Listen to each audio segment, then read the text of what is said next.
Allohim, senga yaratgan narsalaring adadicha hamd bo'lsin. Senga arshing vaznicha hamd bo'lsin. Senga kalimalaring siyohicha hamd bo'lsin.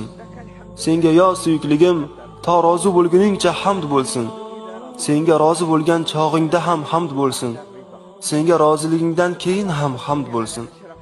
Ya Allohim, sharafli tug'ilmish zotga, maqtalgan ulug' zotga, borliqdagi eng yaxshi zotga rahmating bo'lsin.